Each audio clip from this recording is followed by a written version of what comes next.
اللہ وبرکاتہ۔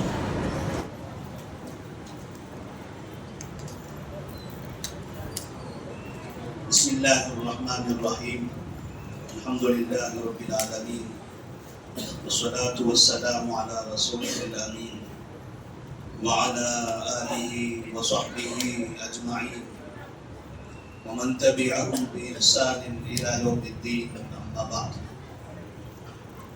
فأعوذ بالله من الشيطان الرجيم، بسم الله الرحمن الرحيم۔ وإذ قال موسى لقومه إن الله يأمركم أن تذبحوا بقرة قالوا أتتخذنا هزوا قال أعوذ بالله أن أكون من الجاهلين۔ سورۃ البقرہ میں اللہ تبارک و تعالیٰ نے بہت سے قصے اور بہت سے احکامات نازل فرمائے ہیں۔ اس کی تفصیل کر کے درس میں گزر چکی تھی۔ سورۃ البقرہ کو جو اس نام سے یاد کیا جاتا ہے، اس کی وجہ یہ ہے کہ اس سورہ کے اندر گائے کا ایک انمول واقعہ ہے، ایک ایسا واقعہ جو دنیا میں ایک نمونہ ہے، عبرت بھی ہے، جس میں بہت سے اسباق بھی ہیں اور انسانوں کے لیے سوچنے، سمجھنے، غور کرنے کا ایک مقام بھی ہے، اور انسان کے لیے اس میں آخرت کا پیغام بھی ہے، اور ساتھ ہی اللہ تبارک و تعالیٰ کی قدرت کا اظہار بھی ہے، اور انسانوں کے لیے پیغام بھی ہے کہ انسان اپنی زندگی میں جو اعمال کر رہا ہے، اس کی آنکھیں جو دیکھ رہی ہیں، اس کے کان جو سن رہے ہیں، مرنے کے بعد جب اس انسان کو دوبارہ اٹھایا جائے گا، چاہے دوبارہ اٹھائے جانے کی مدت مختصر ہو یا ہزاروں سال ہو، اٹھائے جانے کے بعد وہ اپنی زندگی کے تمام واقعات کو، تمام باتوں کو یاد رکھے گا۔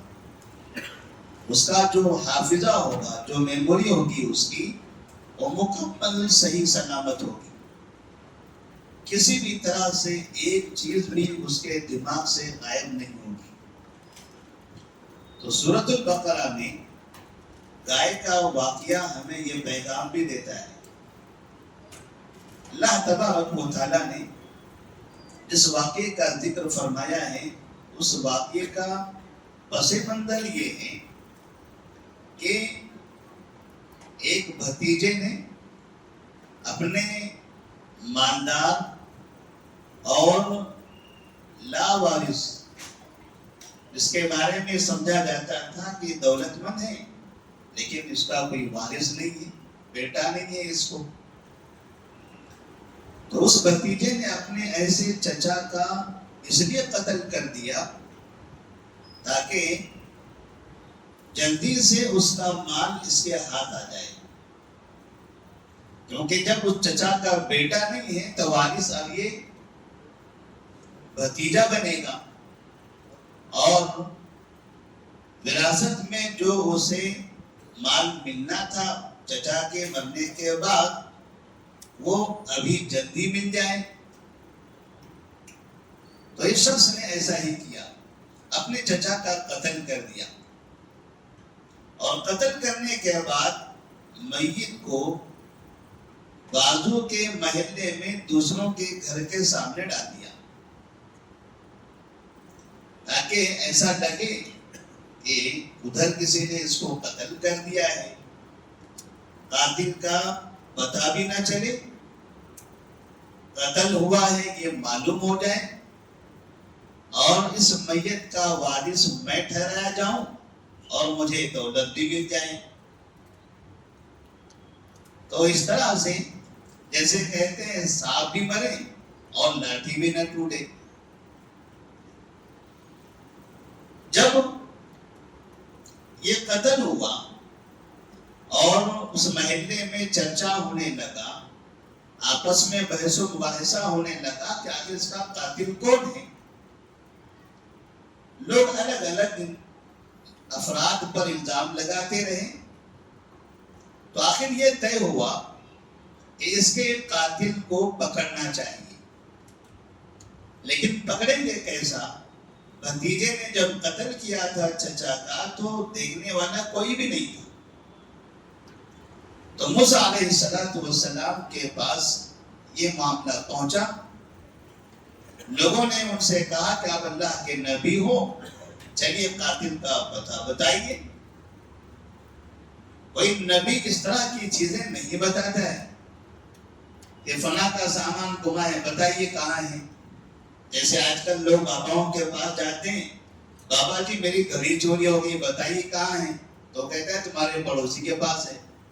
ساری زندگی پڑوس سے لڑتا ہی رہتا ہے. وہ کوئی عورت جاتی ہے میرا ہار گم گیا، بتائیے کہاں ہے. تو کہتا ہے تمہاری ساس نے لیا ہوا ہے. ساس کہتی میں نے نہیں لیا، بہو کہتی تم نے لیا ہے. سارا گھر برباد. یہ بابا مسلمانوں کے گھروں کو برباد کرتے ہیں. نبی نے اس طرح کی خبریں دینے والے نہیں. نبی تو اللہ کا پیغام دنیا میں پہنچانے کے لیے آئے تھے. لیکن لوگ یہاں موسیٰ علیہ السلام کے پاس پہنچے کہ آپ بتائیے قاتل کون ہے. موسیٰ علیہ السلام نے اللہ سے دعا کی، یہ قدرت تو میرے پاس نہیں ہے لیکن تیرے پاس تو ہے. ایک معجزہ ظاہر ہو جائے میری قوم کے سامنے، لوگ میری بات پر یقین کر لیں، مجھ پر ایمان لانے لگے. تو اللہ تبارک و تعالیٰ سے دعا فرمائی تو اللہ تبارک و تعالیٰ نے ایک طریقہ بتایا. قاتل کا پتہ نہیں بتایا. قاتل کون ہے اس کے لیے آپ کو کئی مراحل سے گزرنا پڑے گا، اور ہر مرحلے میں آپ کے لیے عبرت ہے. کہا کہ ایک کام کرو، ایک گائے ذبح کرو. اب لوگوں کے سامنے پریشانی آ گئی، گائے ذبح کیسے کریں؟ گائے تو ہماری بھگوان ہے،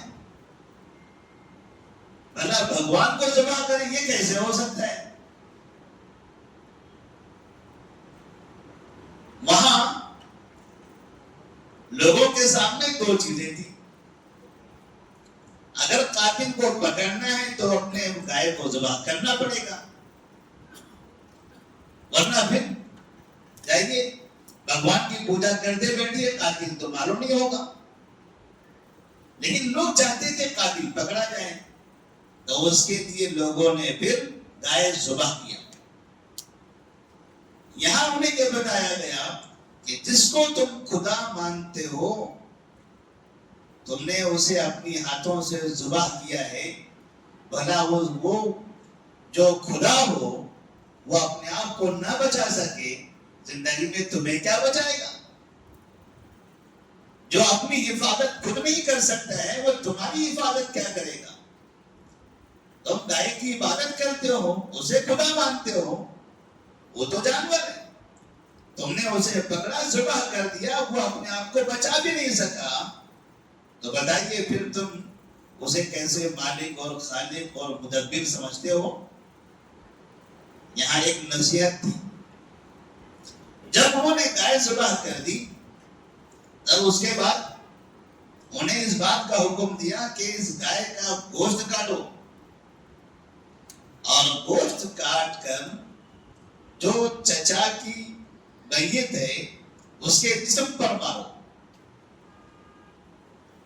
انہوں نے گوشت لیا اور میت کے بدن پر گوشت کا ٹکڑا مارا. میت نے آنکھیں کھول دی. چچا نے آنکھیں کھولی. اللہ تبارک و تعالیٰ نے یہاں پیغام یہ دیا، جب ایک مردہ انسان تمہاری نظروں کے سامنے جو قتل ہو چکا تھا، جس کی جان جا چکی تھی، پورا معاشرہ یہ سمجھتا تھا یہ مر چکا ہے، تمہاری آنکھوں کے سامنے ہم نے ان کو زندہ کر کے دکھا دیا. پھر تم قیامت کے بعد کی زندگی کو کیوں نہیں مانتے؟ مرنے کے بعد کی زندگی کا انکار کیوں کرتے ہو؟ کیوں یہ سمجھتے ہو کہ ہم مر جائیں گے تو مرنے کے بعد مٹی ہو جائیں گے، ریزہ ریزہ ہو جائیں گے، ختم ہو جائیں گے؟ مٹی میں یہاں سے وہاں ہماری ہڈیاں کہاں جائے گی؟ ہمارے جسم کا حصہ کہاں بہہ کے نکلے گا؟ کون سے سمندر سے بہے گا؟ عرب ساگر میں جائے گا؟ کہاں چلا جائے گا؟ کس مچھلی کے پیٹ میں چلا جائے گا؟ مچھلی کہاں جائے گی؟ اسے کون کھائے گا؟ وہ انسان پھر کہاں مرے گا؟ یہ تو بڑی لمبی کہانی ہے ایسی. تو کیسے بھلا اللہ تبارک و تعالیٰ ہمیں پھر دوبارہ زندہ کر کے ہمارا حساب لے گا؟ یہ تو ممکن ہی نہیں ہے. تو اللہ نے یہ بتایا کہ تم نے تو یہاں دیکھ لیا نا، ایک مردہ انسان تمہاری نظروں کے سامنے زندہ ہوا ہے. یہ بس تمہارے لیے ایک نمونہ تھا، ایک مثال تھی، تاکہ تم سمجھ جاؤ کہ مرنے کے بعد اللہ تبارک و تعالیٰ انسان کو زندہ کرنے پر قادر ہے. اور پھر اب قاتل کون ہے یہ کیسے پتا چلے؟ مردہ تو زندہ ہو گیا، ابھی مسئلہ حل نہیں ہوا. کون ہے قاتل؟ کیسے معلوم پڑے گا؟ وہ مردہ انسان اپنی زبان کھولتا ہے اور وہ اپنی زبان سے کہتا ہے کہ مجھے میرے بھتیجے نے قتل کیا ہے. قاتل کا پتہ چل گیا اور اتنا سوال، اس کا جواب، اور پھر اس چچا کی آنکھیں بند ہو گئی. اللہ تبارک و تعالیٰ نے یہاں یہ بتایا، مرنے والے سے جب اس کی میت سامنے تھی، آپ اطراف میں اتنے بات کر رہے تھے، اس نے ادھر ادھر کی کوئی بات نہیں کی، کسی کی کوئی بات نہیں سنی. جتنا ان سے سوال کیا گیا تھا اتنا سنا اور اسی کے حساب سے اس نے جواب دے دیا اور خاموش ہو گیا.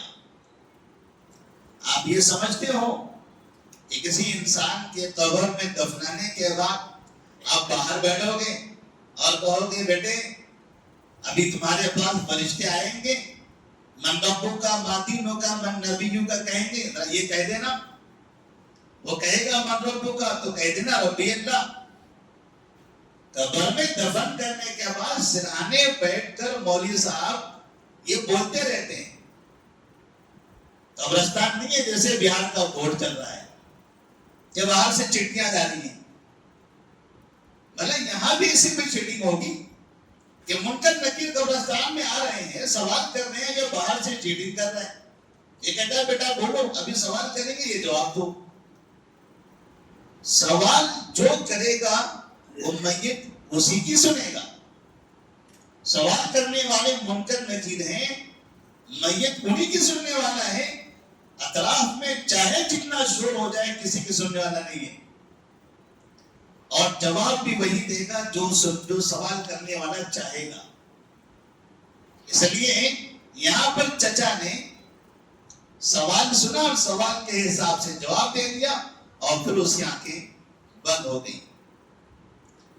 یہاں ایک پیغام یہ بھی ملا کہ انسان اگر مر جائے، اس کی جسم سے روح نکل جائے، روح تو چلے جائے گی، جسم بیکار ہو جائے گا، لیکن جو میموری ہے، جو ڈاٹا ہے، بلیک بورڈ، جیسے ہوائی جہاز کا بلیک بورڈ تلاش کرتے رہتے ہیں کہاں ہے، جہاز کے گرنے کے بعد بلیک باکس، تو یہ بلیک باکس ہے، یہ ختم ہونے والا نہیں ہے. جیسے پہلے جو چیزیں واقع ہوئی تھی، مرنے کے بعد جب دوبارہ اسے زندہ کیا گیا، اس نے برابر وہی بات بتائی جو ہوا تھا. جو اس نے اپنی آنکھوں سے دیکھا تھا کہ میرا بھتیجا میرے سامنے آتا ہے، مجھے مارتا ہے، اس نے وہ بات بتائی. وہ مرنے سے بھولا نہیں. اس کا مطلب یہ ہوتا ہے کہ جب انسان مر جائے اور مرنے کے بعد حساب و کتاب کے لیے اللہ کے دربار میں حاضر کیا جائے تو وہاں ایک ایک چیز انسان کو اپنی ساری زندگی کی یاد آئے گی. کوئی بھی چیز انسان نہیں بھول سکے گا, ساری چیزیں یاد رہے گی. اللہ تبارک و تعالیٰ اسے یاد دلائے. اس طرح سے سورۃ البقرہ کے اندر یہ جو واقعہ ہے, اس واقعے میں اللہ تبارک و تعالیٰ نے بہت سے پیغام بھی دے دیے. ایک اور آخری جو پیغام تھا اس میں, بنو اسرائیل کوئی بھی چیز بغیر دیکھے مانتے نہیں تھے, غیب پر ایمان نہیں تھا. سورۃ الفاتحہ کے بعد جب بقرہ شروع ہوتی ہے تو متقین کی صفت جو بیان کی جاتی ہے, پہلی صفت الذین یؤمنون بالغیب, جو غیب پر ایمان لانے والے ہیں. یہ مومن کی پہلی صفت ہے, غیب پر ایمان. اللہ کو ہم نے دیکھا نہیں, مانتے ہیں. فرشتوں کو ہم نے دیکھا ہے نہیں, مانتے ہیں. قیامت کے بارے میں ہم نے دیکھا, قیامت کو دیکھا ہے. جنت و جہنم ہم نے دیکھا ہے. قبر کا حساب و کتاب ہم نے دیکھا ہے نہیں, پھر بھی مانتے ہیں. کیونکہ اللہ نے کہہ دیا, ہم نے مان لیا. قالوا سمعنا واطعنا, سنا ہم نے, بس سن لیا, مان لیا ہم نے. ہمیں سننے کے بعد صرف ماننا ہے, سننے کے بعد سوال نہیں کرنا ہے. اللہ کے سامنے اور نبی کے سامنے ہمیں کوئی سوال کرنے کی اجازت نہیں ہے. جو انہوں نے کہہ دیا وہ قبول کر لینا ہے. اسی لیے اللہ تبارک و تعالیٰ نے قرآن مجید میں فرمایا وَمَا آتَاكُمُ الرَّسُولُ فَخُذُوهُ وَمَا نَهَاكُمْ عَنْهُ فَانْتَهُوا. رسول آپ کو جو دے اسے لے لو بس, اور جس سے منع کرے اس سے رک جاؤ. کیوں, کیسے, یہ سب نہیں, کوئی سوال نہیں کرنا ہے آپ. تو بنو اسرائیل کا یہ سوال تھا. وہ کہتے تھے لَن نُؤْمِنَ لَكَ حَتَّىٰ نَرَى اللَّهَ جَهْرًا, ہم اللہ تبارک و تعالیٰ کو جب تک دیکھ نہ لیں تب تک نہیں مانیں گے. غیب پر ہمارا ایمان نہیں ہے. تو اللہ تبارک و تعالیٰ نے یہاں جو کہ وہ جو چیز دکھائی نہیں دیتی اسے نہیں مانتے, اللہ کو نہیں مانتے, قیامت کو نہیں مانتے, مرنے کے بعد کی زندگی کو نہیں مانتے, تو اللہ تبارک و تعالیٰ نے انہیں موت کے بعد زندگی ہوتی ہے یہ بتا دیا. موت کے بعد انسان کا حساب و کتاب ہوتا ہے, سوال اور جواب. موسیٰ علیہ السلام نے سوال کیا اور اس میت نے جواب دے دیا. یہ سوال اور جواب ہوگا, یہ حقیقت ہے, یہ ان کو ان کی آنکھوں سے دکھایا گیا. اس کے باوجود بھی بنو اسرائیل اللہ تبارک و تعالیٰ کے اور موسیٰ علیہ السلام کے ہمیشہ نافرمان رہے. اس کے بعد اللہ تبارک و تعالیٰ نے سورۃ الفاتحہ میں جس چیز کا ذکر فرمایا تھا, جو کہ سورہ فاتحہ کے اندر جو باتیں تھیں تقریباً وہ تمام کی تمام باتوں کا تعلق قرآن کے تمام سورتوں سے ہے. ہم نے پہلے دن بتایا تھا کہ یہ قرآن کے تمام سورتوں کا نچوڑ ہے سورۃ الفاتحہ. اهدنا الصراط المستقیم صراط الذین انعمت علیہم غیر المغضوب علیہم ولا الضالین. ایسے لوگوں کے راستے سے ہمیں بچا لے جس پر تیرا غضب نازل ہوا یا جو گمراہ ہے. یعنی تو ہمیں یہود و نصارہ کے راستے سے بچا لے, ان لوگوں کے راستے پر چلا جس پر تو نے انعام کیا ہے. یہود و نصارہ کے راستے سے بچا لے. اور یہود و نصارہ کیا چاہتے ہیں؟ یہود و نصارہ ہم مسلمانوں سے چاہتے ہیں کہ ہم ان کے راستے پر چلیں. ہمیں یہ دعا سکھائی گئی کہ آپ یہ دعا مانگو کہ اللہ ہمیں ان کے راستے پر نہ چلا. اور یہود کیا چاہتے ہیں کہ آپ ہمارے راستے پر چلو. اللہ نے کہا وَلَن تَرْضَىٰ عَنْكَ الْيَهُودُ وَلَا النَّصَارَىٰ حَتَّىٰ تَتَّبِعَ مِلَّتَهُمْ. یہود و نصارہ آپ سے کبھی بھی راضی نہیں ہوں گے، آپ سے کبھی خوش نہیں ہوں گے. انہیں اگر خوش کرنا ہے تو ایک ہی طریقہ ہے، آپ ان کے راستے پر چلو، ان کے طور طریقے اپناؤ، ان کے طور طریقے اپناؤ، ان کے رسم و رواج اپناؤ، ان کی خواہشات تو آپ پوری کرو، تو وہ آپ سے راضی رہیں گے، ورنہ آپ سے راضی نہیں رہیں گے. اور یہود اور نصارہ کا جو راستہ ہے اللہ نے اس کو گمراہی کا راستہ بتا دیا. تو یہود اور نصارہ زندگی میں ہمیشہ اس بات کی کوشش کرتے رہتے ہیں، اسی لیے آپ دیکھتے ہیں بہت سے مسلمان شکل و صورت میں ان کی طرح بنانے میں فخر محسوس کرتے ہیں، لباس میں، رسم و رواج میں، طور طریقے میں. یہاں تک کہ نبی کریم صلی اللہ علیہ وسلم نے اپنی امت کے بارے میں کہا، میری امت، بڑا افسوس ہوتا ہے اس امت پر، ایک زمانہ ایسے آئے گا کہ یہ میری امت یہود و نصارہ کے راستے پر ایسے چلے گی، حذو النعل بالنعل، حذو النعل بالنعل. آپ دکان سے جوتا خرید کر لائیے، دونوں برابر رہیں گے نا. ایسا تو نہیں کہ ایک 8 نمبر دوسرا 9 نمبر رہے گا، دونوں برابر رہیں گے، دونوں جوتے برابر، کہیں فرق نہیں رہے گا. تو آپ نے اسی کی مثال دی، حذو النعل بالنعل. جیسے یہ جوتے برابر ہوتے بالکل ایسے ہی برابر یہ میری امت یہود و نصارہ کے راستے پر چلے گی. اور اسی کی وجہ سے آج جو دنیا میں مسلمانوں کے درمیان تباہی، معیشت کی بربادی، دین کی بربادی، منافقت جو پھیلی ہوئی نظر آ رہی ہے، جو مسلم ملکوں میں تباہیاں آتی ہیں، یہ سب اسی کا دین ہے. دین اسلام کو چھوڑ کر ان کے راستے پر چلنے کی وجہ سے مسلمانوں کی زندگی میں بربادیاں آ رہی ہیں. اللہ تبارک و تعالیٰ نے سورۃ البقرہ میں ابتدا میں 3 قصے بیان کی. پہلے پارے کے اندر ایک آدم علیہ السلام کا قصہ، دوسرے بنو اسرائیل کا قصہ، اور تیسرے ابراہیم علیہ السلام کا قصہ.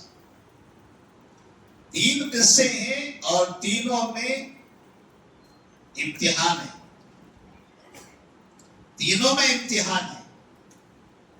اب اس امتحان میں کوئی کامیاب ہوا اور کوئی ناکام ہوا. اللہ تبارک و تعالیٰ نے سورۃ البقرہ کے اندر انسانوں کو باقاعدہ زمین پر ذمہ داریاں دی ہیں.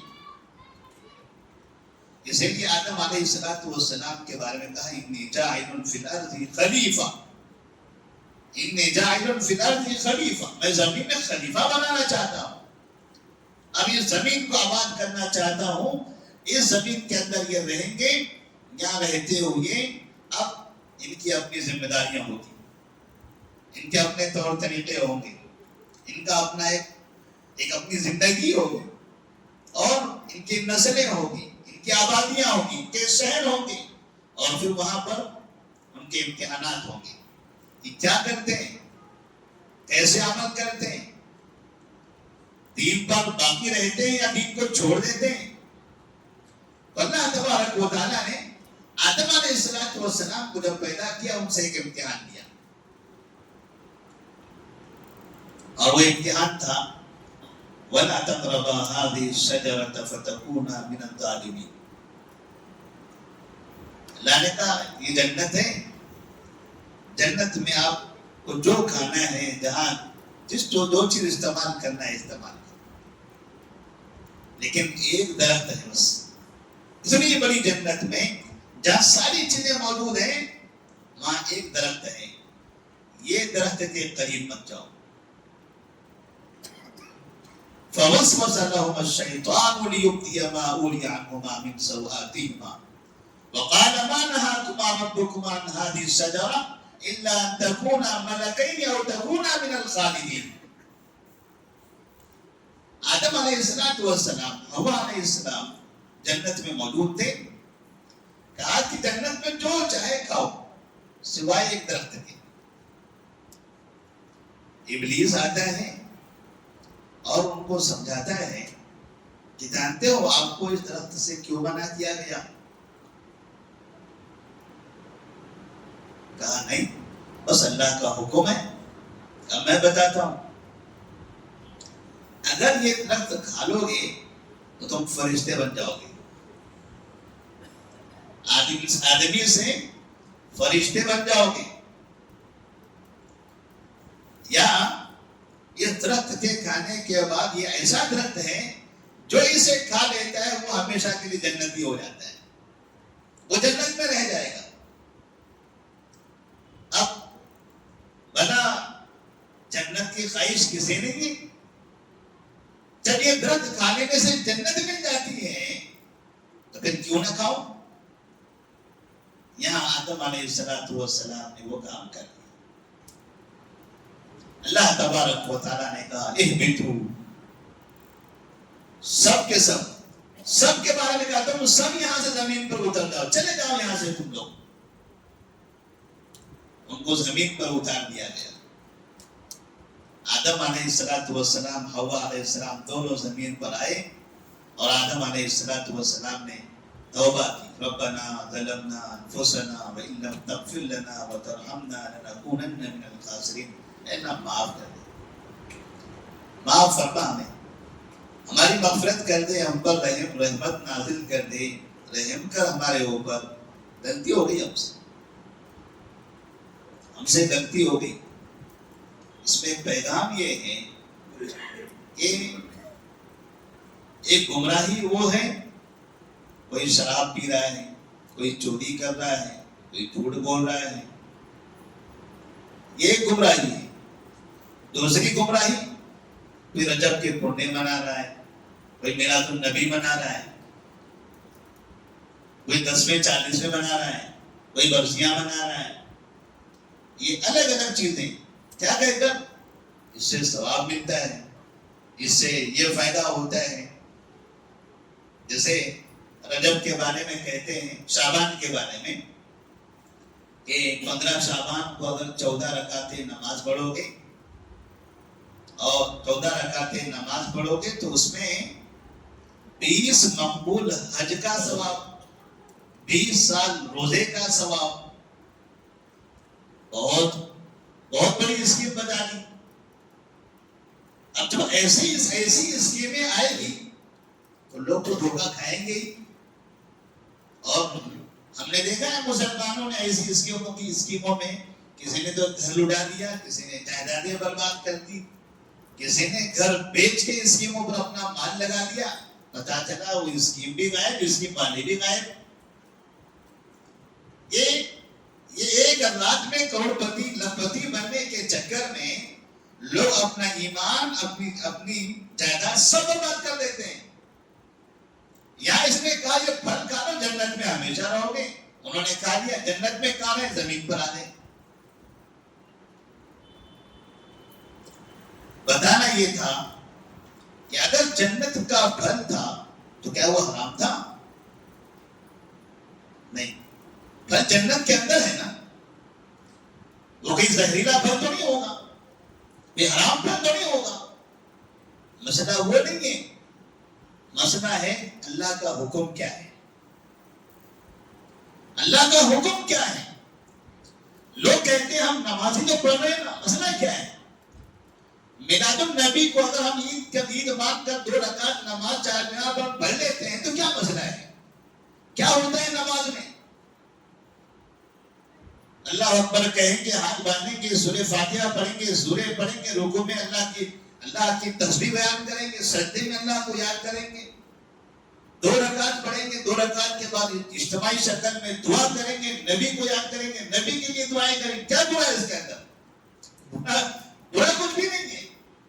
جیسے وہاں کچھ غلط نہیں تھا، حکم اللہ کا تھا، ایسے ہی یہاں آپ کو یہ نہیں دیکھنا کہ یہ برا ہے یا غلط، اچھا ہے، آپ کو یہ دیکھنا ہے کہ اللہ کا حکم کیا ہے، نبی کا فرمان کیا ہے۔ کیا نبی کا فرمان ہے اس سلسلے میں؟ نہیں ہے، پھر آپ مت کیجیے وہ کام۔ اسی لیے کہتے ہیں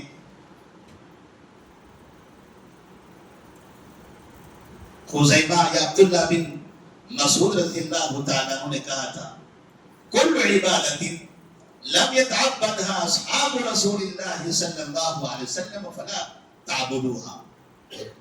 ہر وہ عبادت جو نبی کے صحابہ نے نہیں کیا آپ وہ عبادت مت کرو. عبادت انہوں نے گناہ کے بارے میں نہیں کہا, انہوں نے کہا ہر وہ عبادت جو نبی کے صحابہ نے نہیں کیا آپ وہ عبادت مت کرو. یعنی وہ اچھا کام ہوتے ہوئے بھی وہ اچھا کام مت کرو, کیونکہ عبادت کے لیے شرط ہے کہ وہ نبی کا بتایا ہوا, نبی نے اس کا حکم دیا ہوا. اسی طرح سے دوسرا جو واقعہ ہے بنو اسرائیل کا. بنو اسرائیل پر اللہ تبارک و تعالیٰ نے بہت سی نعمتیں نازل فرمائی تھی. اللہ نے کہا تھا یا بنی اسرائیل اذکروا نعمتی التی انعمت علیکم وانی فضلتکم علی العالمین. بنو اسرائیل جب فرعون ان کے پیچھے پڑا ہوا تھا تو سمندر میں راستے بنا دیے ان کے لیے. زندگی میں ایسا کبھی نہیں ہوا کسی قوم کے ساتھ, اتنی بڑی نعمت. اور کبھی ایسا ہوا ہے کہ آسمان سے کھانا آ رہا ہے, ہمارے پاس کہیں ایسی خبریں آتی ہیں کہ اوپر سے مچھلیاں گر رہی ہیں, سب کے سب لوگ جمع ہو جاتے ہیں. ہم نے گارے گرتے ہوئے دیکھے ہیں, یہاں سے یہاں تو آسمان سے کھانا آ جاتا ہوگا. پوری کی پوری قوم جو لاکھوں کی تعداد میں تھی, سب کے صبح دوپہر شام کا کھانا ان کو فراہم ہوتا تھا. کوئی محنت کرنے کی ضرورت نہیں, کوئی کھیتی باڑی کرنے کی ضرورت نہیں, کوئی نوکری کرنے کی ضرورت نہیں, کوئی مالک نہیں, کوئی نوکر نہیں, سب کھا رہے ہیں, سب کو ایک جیسی غذا آ رہی ہے. نوکر کون بنے گا جس کو کھانے کو نہ ملے؟ وہ کسی کا نوکر بنے تاکہ کھانے مل جائے. اس کے پاس بھوکا رہا ہے کیوں نوکر بنے گا؟ یہ ایسی بڑی نعمتیں اللہ تبارک و تعالیٰ نے دی. اس کے باوجود بنو اسرائیل کے بارے میں اللہ تبارک و تعالیٰ نے سورہ بقرہ میں فرمایا یہ ہمیشہ نافرمانی کرتے رہے, انبیاء کا قتل کرتے رہے. موسیٰ علیہ السلام کی نافرمانی کی, عیسیٰ علیہ السلام کو بھی قتل کرنے کی کوشش کی. تو پھر ایسی صورت میں اللہ تبارک و تعالیٰ نے بنو اسرائیل پر الگ الگ اوقات میں الگ الگ زمانے میں مختلف قسم کے عذاب نازل کیے. تو بتانے کا مطلب یہ ہے کہ اگر اللہ کی نعمتوں پر اللہ کا شکر ادا کر کے اللہ پر ایمان نہیں لاؤ گے, اس کی بات نہیں مانو گے, اس کے فرما بردار نہیں بنو گے, تو یہ نعمتیں آپ کا حساب لیں گی. تو وہ حساب کیا ہوگا؟ بربادی. یہاں انہوں نے غلطیاں کی اور رب سے معافی نہیں مانگی. آدم علیہ السلام سے خطا ہو گئی تھی, انہوں نے فوراً توبہ کر لیا, معافی مانگ لی. تو آدم علیہ السلام کے اس واقعے سے تمام انسانوں کو یہ پیغام دیا گیا کہ غلطی سب سے ہو سکتی ہے. کل بنی آدم خطاء وخیر الخطائین التوابون. ہر بنی آدم, ہر آدم کی اولاد غلطی کرنے والے ہیں, مگر غلطی کے بعد اچھا انسان وہ ہے جو معافی مانگ لے, توبہ کر لے. آدم علیہ السلام نے توبہ کیا, اللہ تبارک و تعالیٰ نے ان کی توبہ قبول کر لی. اس کے بعد ابراہیم علیہ السلام کا بھی قصہ ہے. ابراہیم علیہ السلام سے امتحان ایسے لیا گیا کہ ان کی زندگی میں مصیبتیں بہت آئیں. کبھی ان کے والد ان سے کہتے ہیں گھر سے نکل جاؤ اور ہمارے معبودوں کے بارے میں بولنا بند کرو ورنہ ہم آپ کو پتھروں سے ماریں گے. باپ پتھروں سے مارنا چاہتا ہے اپنے بیٹے کو, بیٹا گھر چھوڑ کر نکل جاتا ہے. قوم کو دعوت دیتے ہیں, قوم کے لوگ آگ میں پھینک دیتے ہیں, صبر کرتے ہیں. پھر وہاں سے نکل کر ایک نئی جگہ پر جب دیکھتے کہ ہر جگہ شرک اور شرک اور شرک ہی ہے, تو یہ شرک کے دلدل میں کہاں پھنسے. انہوں نے یہ ایک فارمولا دے دیا توحید کی دعوت دینے والوں کو کہ اگر کسی جگہ پر بہت زیادہ شر ہو شرک کرنے والے بہت متشدد ہو چکے ہوں تو ان کے درمیان رہ کر پٹنے کی کوئی ضرورت نہیں ہے. تھوڑا سا باہر آ جاؤ اور دوسری جگہ پر توحید کا مرکز بنا کے پھر کام کرو, دیکھو بعد میں یہ بھی مان جائیں گے. ابراہیم علیہ السلام وہاں سے فلسطین سے نکلے, عراق سے نکلے, فلسطین آئے, مصر گئے, پھر واپس وہاں سے پھر فلسطین آئے اور پھر مکہ مکرمہ آئے. کہاں فلسطین, کہاں عراق اور کہاں مکہ. اور یہاں آئے بھی تو ایسی جگہ جہاں دور دور تک کوئی آسمان پر پرندہ نہیں, زمین پر کوئی انسان نہیں, اور ادھر ادھر دیکھو تو کہیں ہریالی نہیں, کوئی درخت نہیں, کہیں پانی بھی نہیں. نہ درخت ہے, نہ پانی ہے, نہ پرندے ہیں, نہ انسان ہے. ان سب سے خالی زمین ہے. اس زمین پر اپنی بیوی حاجر علیہ السلام اور بیٹے اسماعیل علیہ السلام کو وہاں بٹھایا, وہاں رکھا, اور پھر اسی جگہ پر کعبے کی تعمیر فرمائی اور کہا ربنا تقبل منا انک انت السمیع العلیم وتب علینا انک انت التواب الرحیم. اے اللہ میں نے بنا تو دیا ہے, اسے قبول کر لے. وَإِذْ يَرْفَعُ إِبْرَاهِيمُ الْقَوَاعِدَ مِنَ الْبَيْتِ وَإِسْمَاعِيلُ رَبَّنَا تَقَبَّلْ مِنَّا إِنَّكَ أَنْتَ السَّمِيعُ الْعَلِيمُ. اس لیے کہتے ہیں اللہ کا گھر بنانے اور اخلاص ہونا چاہیے. آج کتنی ایسی مسجدیں ہیں جو تعمیر تو ہو گئی ہیں, ان مساجد میں فائدہ کم ہے. نہ مساجد میں صحیح نمازی آتے ہیں, نمازی آئے تو سب لڑتے بھڑتے رہتے ہیں, بازو کھڑے رہتے ہیں, سب کو ایک سب نفرت ہوتی ہے. امام کو دیکھو مقتدیوں سے نفرت, مقتدیوں کو دیکھو تو پوری کمیٹی سے نفرت, اور باقی سب کو دیکھو امام کے پیچھے, کوئی مؤذن کے پیچھے, کوئی امام کے پیچھے. اللہ کا گھر, اللہ کے گھر میں آنے والے, نماز پڑھنے والے, ذکر و اذکار کرنے والے دلوں میں کالا ہے. کوئی کسی کو قبول نہیں کرنا چاہتا. ایک منٹ ایک سیکنڈ دیر ہو جاتی ہے, پورے مصلیان چلاتے ہیں امام صاحب کو. اذان میں کبھی کچھ غلطی ہو گئی, تاخیر ہو گئی, قیامت آ جاتی ہے. مساجد کا حال دیکھیے, مساجد میں گندگی ہوتی ہے, نہ مصلی صاحب, نہ حمام صاحب, نہ وضو خانے صاحب. اس لیے کہتے ہیں اللہ کا گھر بنانا ہے, یہ کوئی بلڈنگ نہیں ہے کہ آپ نے مستری پکڑ لیا, اینٹ لایا اور کھڑا کر دیا. اس کے لیے اخلاص چاہیے. یہ اللہ کا گھر ہے, اس گھر کو اخلاص سے بناؤ گے تب یہ گھر آباد ہوگا. اس گھر میں لوگوں کے دل اچھے ہوں گے, لوگوں کے اخلاق اچھے بنیں گے, ایمان صحیح ہوگا. بھیڑ لگانے کے لیے نہیں ہے یہ جگہ. یہ جگہ لوگوں کو صحیح انسان بنانے کے لیے, اللہ کا حقیقی بندہ بنانے کے لیے, اللہ کا فرما بردار بندہ بنانے کے لیے. اور بہت سی مسجدیں تو بس نماز کے وقت میں کھلتی ہیں, نماز کے وقت میں بند ہوتی ہیں. پوچھا جائے یہ مسجد کتنے میں بنائی ہے آپ نے؟ کہا 5 کروڑ. یہ زمین ہم نے جب لیا 2 کروڑ کی تھی, آنن فان ادھر بھاگے ادھر بھاگے 2 کروڑ جمع ہو گئے. یہاں آدمی پوری زندگی, پورا باپ بچے سب مل کے کماتے ہیں تو 1 کروڑ جمع نہیں ہوتا ہے. مسجد کے لیے 2 کروڑ لوگوں نے دے بھی دیا, 5 کروڑ کی مسجد بن گئی. آپ کا کرنا کیا ہے اس کے اندر؟ کچھ بھی نہیں. اذان کا ٹائم ہوا, کھولنا ہے, نماز ختم ہوگی, سلام پھیر دیے, باہر نکل جانا ہے, پھر بند کر دینا ہے. قوم کا اتنا کروڑوں روپیہ جمع کیا, فائدہ کیا ہے؟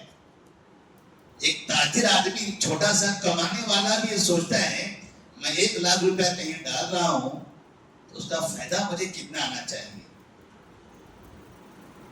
میں کہیں 50 ڈال رہا ہوں تو وہاں اس کا فائدہ کتنا آنا چاہیے. کیا 1 لاکھ سے جو فائدہ آ رہا ہے 50 لاکھ سے وہی فائدہ آئے تو میں راضی رہوں گا؟ نہیں. اس کا فائدہ کم, اس کا فائدہ زیادہ ہونا چاہیے. کہیں اگر 10 کروڑ میں ڈال رہا ہوں تو کیا 1 لاکھ کے برابر کا فائدہ مل رہا ہو تو میں راضی رہوں گا اسے؟ نہیں. جہاں جتنا خرچ کر رہا ہوں فائدہ اتنا ہی ہونا چاہیے. اللہ کے گھر جہاں جتنے بڑے تعمیر ہوتے ہیں وہاں پر دین کا کام اتنا ہی زیادہ ہونا چاہیے. وہاں دین کا کام اتنا ہی زیادہ ہونا چاہیے. جتنا خرچ کیا ہے قوم کے لوگوں نے, آپ کو دین کی دعوت کے لیے، اس کی نشر و اشاعت کے لیے، لوگوں کی اصلاح کے لیے، لوگوں کے بچوں کی تربیت کے لیے، بوڑھوں کی تربیت کے لیے، عورتوں کی تربیت کے لیے آپ کو مسلسل ایسے نشاطات دکھانے پڑیں گے، تب یہ سمجھا جائے گا کہ ہاں آپ نے پیسوں کا صحیح استعمال کیا ہے۔ تو ابراہیم علیہ السلام جب کعبہ تعمیر کر رہے تھے تو انہوں نے دعا فرمائی تھی۔ اللہ نے ان کے بارے میں کہا کہ ابراہیم علیہ السلام نے جب اللہ تبارک و تعالیٰ نے ان کو آزمایا، وَإِذِ ابْتَلَىٰ إِبْرَاهِيمَ رَبُّهُ بِكَلِمَاتٍ فَأَتَمَّهُنَّ، ہر آزمائش پر کھرے اترے، کہیں بھی ابراہیم علیہ السلام کو کوئی دشواری نہیں ہوئی۔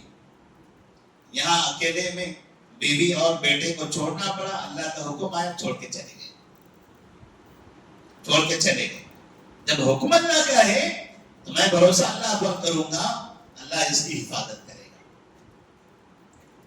باپ یہاں سے چلے گئے فلسطین، بیٹا چھوٹا سا معصوم بچہ ہے، پیاس لگی ہے، باپ مدد کے لیے پانی لے کر نہیں آ سکتا ہے۔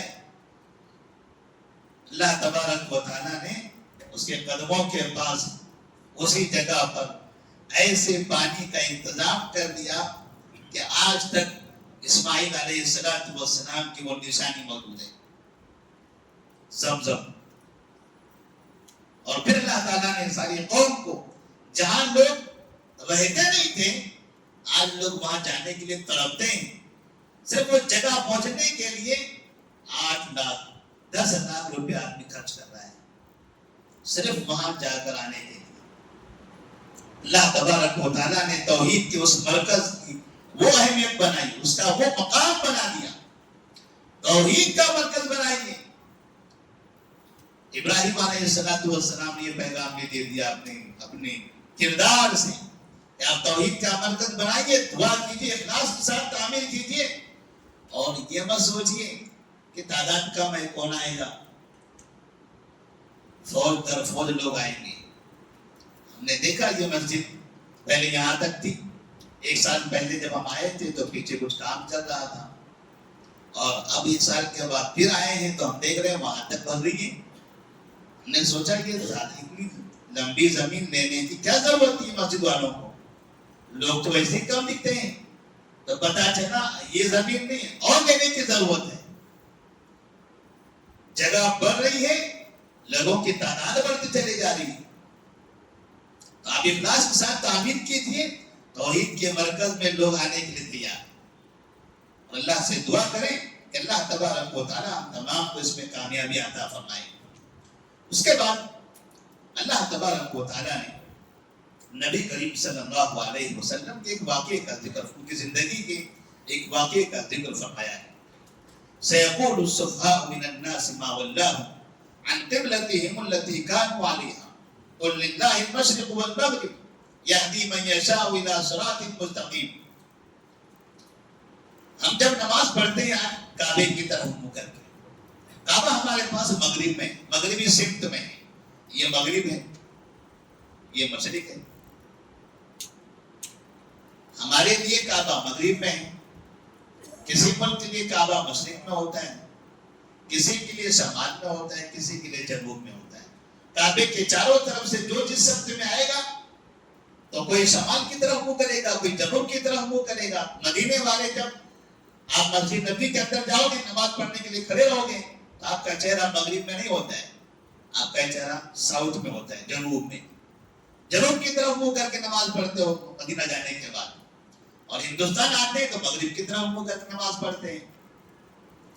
وہ جو کعبہ ہے جس کی طرف منہ کر کے ہم نماز پڑھ رہے ہیں، اللہ نے کہا ان اول بیت وضع للناس الذی ببکہ مبارکا وہدی للعالمین، سب سے پہلا گھر جو بنایا گیا وہ یہ ہے مکے کا کعبہ، اور یہی سب سے پہلا قبلہ تھا، قبلہ بھی یہی تھا۔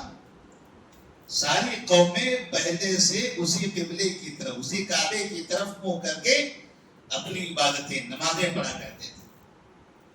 پھر درمیان میں ایک ایسا موقع آیا، موسیٰ علیہ السلام سے لے کر عیسیٰ علیہ السلام تک، موسیٰ، ہارون، الیاس، عیسیٰ، داؤد، سلیمان، زکریا، یحییٰ اور عیسیٰ، جو قرآن مجید میں موسیٰ علیہ السلام کے بعد کے انبیاء ہیں، یہ انبیاء کے زمانے میں پھر قبلہ بیت المقدس بنا اور لوگ بیت المقدس کی طرف منہ کر کے نماز پڑھنے لگے۔ اسی درمیان میں مکہ مکرمہ میں نبی کریم صلی اللہ علیہ وسلم کی بعثت ہوئی عیسیٰ علیہ السلام کے بعد، اور جب آپ یہاں نماز پڑھتے تھے تب آپ بیت المقدس کی طرف منہ کر کے نماز پڑھتے تھے، کیونکہ ابھی تک سب لوگ وہی اسی سمت میں نماز پڑھ رہے تھے اور قبلہ بیت المقدس ہے، یہی معروف تھا۔ لیکن آپ صلی اللہ علیہ وسلم جب کعبے کے سامنے آ کر نماز پڑھتے تو کعبے کی اس سمت میں کھڑے ہوتے کہ جس سمت میں کھڑے ہونے سے آپ سامنے کعبہ بھی ہو اور آگے بیت المقدس بھی ہو۔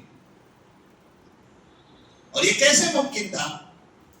جب آپ کعبے کے ساؤتھ میں کھڑے ہوں گے یمن کی سمت میں، تب کعبہ تو آپ کے سامنے تو آئے گا ہی، ساتھ میں آپ کا چہرہ جب شمال میں ہوگا، نارتھ میں آئے گا، تو بیت المقدس نارتھ میں ہے۔ اس لیے نبی کریم صلی اللہ علیہ وسلم کعبے کے ساؤتھ میں کھڑے رہ کر نماز پڑھتے تھے تاکہ سامنے کعبہ بھی ہو اور سامنے وہ بیت المقدس بھی ہو، کیونکہ پہلا قبلہ یہ تھا۔ اب وہ قبلہ بنا ہوا ہے، ہم پڑھ رہے ہیں دونوں قبلوں کی طرف منہ کر کے۔ لیکن مسئلہ کب آیا؟ جب آپ مکہ سے ہجرت کر کے مدینہ گئے۔ مدینہ جانے کے بعد ایک بڑا مسئلہ پیش آیا، کیونکہ یہاں مکہ ہے، ادھر بیت المقدس ہے، بیچ میں مدینہ ہے، ادھر کعبہ، ادھر بیت المقدس اور بیچ میں مدینہ، قبلہ ہے بیت المقدس۔ اب اگر نماز پڑھنا ہے تو بیت المقدس قبلہ ہے، ادھر منہ کر کے پڑھیں گے تو کعبہ آ جائے گا پیٹھ کی طرف۔ پہلے آپ مکہ میں جس طرح پڑھتے تھے کہ سامنے کعبہ بھی ہو بیت المقدس بھی ہو، اب یہ یہاں ممکن نہیں تھا، کیونکہ آپ دونوں کے پیٹھ میں چلے گئے مدینہ منورہ میں۔ تو یہاں رہتے ہوئے آپ ہمیشہ اللہ تبارک و تعالیٰ سے تمنا کرتے تھے، دعائیں کرتے تھے، اللہ یہ بیت المقدس جو ہمارا قبلہ ہے اس کو تبدیل کر دو، اور یہ جو کعبہ پہلے ہمارا قبلہ تھا اسی کو ہمارا قبلہ بنا دے۔ قد نرى تقلب وجهك في السماء فلنولينك قبلة ترضاها فول وجهك شطر المسجد الحرام۔ تقریباً 1.5 سال 16-17 مہینے یا 1.5 سال کے قریب میں 1.5 سال تک مسجد نبوی کے اندر آپ نماز پڑھتے رہے بیت المقدس کی طرف منہ کر کے، اور پھر یہ حکم آ گیا کہ آپ کا قبلہ تبدیل ہو گیا ہے، اب بیت المقدس کے بجائے کعبے کی طرف منہ کر کے نماز پڑھو۔ فولی وجہ کا شطر المسجد الحرام، مسجد حرام کی طرف منہ کر کے نماز پڑھو۔ اور جس وقت یہ حکم نازل ہوا تھا نبی کریم صلی اللہ علیہ وسلم پر، اس وقت آپ صلی اللہ علیہ وسلم مدینہ کے باہر بنو سلمہ کی آبادی میں ایک مسجد میں ظہر کی نماز پڑھا رہے تھے۔ 2 رکعتیں آپ پڑھ چکے تھے کہ اس درمیان میں آپ کو بیت المقدس کے بجائے کعبے کی طرف منہ کرنے کا حکم دیا گیا۔ آپ صلی اللہ علیہ وسلم اسی حالت میں، نماز کی حالت میں، جیسے امام صاحب یہاں ہے، اب اگر کہا جائے کہ قبلہ ادھر نہیں ادھر ہے تو امام صاحب کو کیا کرنا پڑے گا؟ یہاں سے نکل کر وہاں جانا پڑے گا۔ جو مصلی ہیں وہ جگہ پہ ہی گھومے، تو یہ پہلی صف تھی آخری ہو جائے گی، وہ آخری تھی وہ پہلی ہو جائے گی، لیکن امام کو باقاعدہ ادھر سے ادھر جانا پڑے گا۔ ایسے ہی نبی کریم صلی اللہ علیہ وسلم جب نماز پڑھا رہے تھے تب آپ ادھر سے ادھر گئے اور جو مقتدی تھے وہ جگہ پہ گھوم گئے۔ ظہر کی باقی 2 رکعتیں پھر کعبے کی طرف منہ کر کے بلائی گئی، اور اس جگہ کو آج تک مسجد قبلتین کہا جاتا ہے۔ مدینہ منورہ میں مسجد قبلتین کے نام سے معروف ہے۔ بہت سے لوگ، جو لوگ جاتے ہیں عمرہ کرنے، حج کرنے، برابر وہ مسجد کی زیارت کرتے ہیں، وہاں جاتے ہیں، نماز پڑھتے ہیں۔ اس کے بعد عصر کی نماز آپ نے پہلی مرتبہ جب پڑھائی مسجد نبی کے اندر، اس ظہر کے بعد عصر کی نماز کا ٹائم آیا، تو یہاں بھی آپ نے پھر بجائے بیت المقدس کی طرف منہ کر کے نماز پڑھانے کے کعبے کی طرف منہ کر کے نماز پڑھایا۔ اس کے دوسرے دن فجر کی نماز میں قبا، مدینہ کے باہر، آج مدینہ کے اندر ہے وہ، پہلے مدینہ کے باہر ہوا کرتا تھا، ایک صحابی وہاں رات میں گئے اور فجر کی نماز پڑھنے کے لیے مسجد داخل ہوئے، دیکھا کہ لوگ بیت المقدس کی طرف منہ کر کے نماز پڑھ رہے ہیں، دوران نماز لوگ نماز میں ہیں، امام صاحب پہلی رکعت میں ہیں، وہ بھی قرات کر رہے ہیں۔ اس درمیان میں انہوں نے اعلان کر دیا کہ میں نے کل نبی کے پیچھے کعبے کی طرف منہ کر کے نماز پڑھی ہے، کعبہ بدل، قبلہ تبدیل ہو گیا ہے، ایک رکعت ان کی مکمل ہو چکی تھی، یہ بھی اسی جگہ پر ویسے ہی بدل گئے جیسے قبلتین میں بدل گئے تھے۔ اور نماز پڑھنے والوں میں مرد بھی تھے، عورتیں بھی تھی۔ ایک لطیفہ ہے یہاں پر، میں نے آج ہی دیوبند کی ویب سائٹ پر دیکھا تحویل قبلہ کے بارے میں کیا مسئلہ ہے، انہوں نے کیا لکھا ہوا ہے، جو دارالفتاء کے نام سے دیوبند کا ویب سائٹ ہے، تو اس میں یہ لکھا ہوا، دیکھا کہ اس مسجد میں پہلے مردوں کی صفیں تھی اور پیچھے عورتوں کی صفیں تھی، تو ہمیں تعجب ہوا کہ یہ بتا رہے ہیں کہ اس مسجد کے اندر مرد بھی تھے اور پیچھے عورتیں بھی تھیں، اور یہاں ہندوستان میں ساری زندگی یہ بولتے رہتے ہیں کہ عورتوں کا مسجد میں آنا فتنہ ہے۔ بات سمجھ میں آ رہی ہے؟ اور یہ کون لوگ تھے؟ یہ صحابہ تھے، آج تک بھی یہ بولتے ہوئے آئے ہیں، آج تک نہیں، 2024 تک، 26 چل رہا ہے، 2024 میں ان کا ٹون بدل گیا، کیونکہ سپریم کورٹ نے ان کو جو مارا ہے پکڑ کے، کہا کہ اسلام میں تو عورتوں کے لیے مسجد میں آنے کا اجازت ہے، پھر تمہارے حنفی مسلک میں کیوں نہیں ہے؟ یہ حنفی مسلک کیا ہوتا ہے؟ ہم ہندو ہوتے ہوئے ہم یہ سمجھتے تھے اسلام کہتے ہیں قرآن و حدیث کو، اور تم کہتے ہو نہیں قرآن حدیث میں ہمارا مسلک میں ہے، یہ مسلک کیا ہوتا ہے آپ کا؟ تو 2024 میں سپریم کورٹ نے ان کے خلاف جب فیصلہ سنا دیا، تب دیوبند کے ارشد مدنی جو جمعیت علماء ہند کے صدر ہیں، انہوں نے لیٹر جاری کیا کہ نبی کے زمانے میں عورتیں مسجد میں آتی تھی، صحابہ کے زمانے میں عورتیں آتی تھی، 1400 سال سے عورتیں پڑھتی تھی، آج بھی پڑھتے ہیں مسلمان بہت سی مساجد میں، لہذا اب اگر بھی عورتیں مسجد جانا چاہیں تو نہ ہو۔ ان کی عمر 75 80 سال کی قریب ہو چکی ہے، 2024 میں یہ فتویٰ دیا ہے۔ ہم یہ سوچتے ہیں کہ اس سے پہلے تک انہیں یہ نہیں پتا تھا کہ نبی کی عورتیں آتی تھی، صحابہ کی عورتیں آتی تھی، 70 سال تک تو یہ بولتے ہوئے آئے مسجد جانا فتنہ ہے، مسجد جانا فتنہ ہے، ہزاروں کتابیں لکھا ہے انہوں نے۔ آپ جائیے دکن ٹریڈرز میں، یہاں پر دیکھیں کتنی کتابیں ان کی موجود ہیں، مسجد میں عورتوں کا جانا فتنہ، 200-300 کتاب صفحات کی کتابیں لکھی ہیں۔ اور رمضان کے مہینے میں مسجد میں جانا فتنہ ہے، کہاں پڑھنا چاہیے؟ بھی گھر میں پڑھنا چاہیے، گھر میں افضل ہے، ہم کہتے ہیں بہتر ہے، گھر میں افضل ہے، پڑھیے گھر میں، لیکن اب نہ گھر کے نہ مسجد کے، انہوں نے اپنی عورتوں کو بھیج دیا فنکشن ہالوں میں، تراویح کہاں پڑھنی ہے؟ کہا نہ گھر میں پڑھو نہ مسجد میں، فنکشن ہال میں۔ اب دیکھیے باہر کتنے فنکشن ہال عورتوں کے لیے خاص کر دیے گئے ہیں، جب گھر میں پڑھنا افضل تھا تو گھر میں پڑھائیے نا۔ اور مسجد میں پڑھنے کا نبی کے زمانے میں، صحابہ کے زمانے میں ثبوت موجود ہے۔ اب نہ گھر میں پڑھنا ہے، نہ نبی کی سنت پر، صحابہ کی سنت پر عمل کرتے مسجد میں پڑھنا ہے۔ ہم نہ یہ مانیں گے نہ وہ مانیں گے، نبی کے دونوں طریقے نہیں مانیں گے، ہم تیسرا راستہ بنائیں گے فنکشن ہال کا۔ اس لیے جگہ جگہ دیکھیے فنکشن ہالوں میں عورتوں کی تراویح کا اہتمام کیا جا رہا ہے. اس لیے نبی نے کہا تھا ترکت فیکم امرین لن تضلوا ما ان تمسکتم بہما کتاب اللہ و سنتی. میں تمہارے درمیان دو چیزیں چھوڑ کر جا رہا ہوں، چاہے ہندوستان ہو، چاہے پاکستان ہو، چاہے بنگلہ دیش ہو، چاہے دیوبند ہو، چاہے جامعہ نظامیہ کوئی بھی ہو، ہر ایک کو ان دونوں چیزوں پر عمل کرنا ہے. اس پر عمل نہیں کرو گے تو کبھی 2024 میں تم کو فتویٰ بدلنا پڑے گا،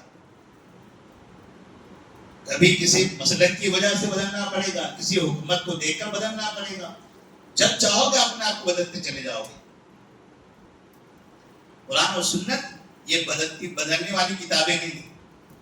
علماء اہل حدیث آج سے 100 سال پہلے جو فتویٰ دیتے تھے کہ عورتیں مسجد میں آ سکتی ہیں، آج 2026 میں وہ اسی پر قائم ہے. وہی کہہ سکتا ہے ایسا کہ منع کر دیا علماء اہل حدیث نے؟ نہیں منع کیا. کون منع کرے گا؟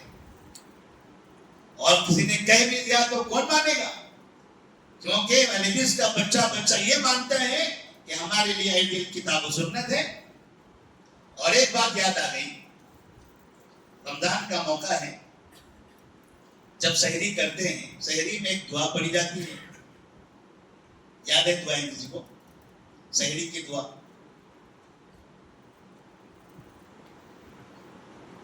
سحری میں کون سی دعا پڑھتے ہیں؟ نویت ان اصوم غدا للہ تعالی من صوم رمضان. یاد ہے سب کو نا؟ تقریباً یاد ہے، بچپن سے پڑھ رہے ہیں، ہم بھی بچپن سے پڑھے آ رہے ہیں. ہمارے باپ دادا نے ہم کو سکھایا ہے. اور جب بھی وہ ہوٹل والا، وہ چکن سینٹر والا کارڈ بناتا ہے، چکن نیچے لگاتا ہے، اوپر کہتا ہے نویت ان اصوم غدا.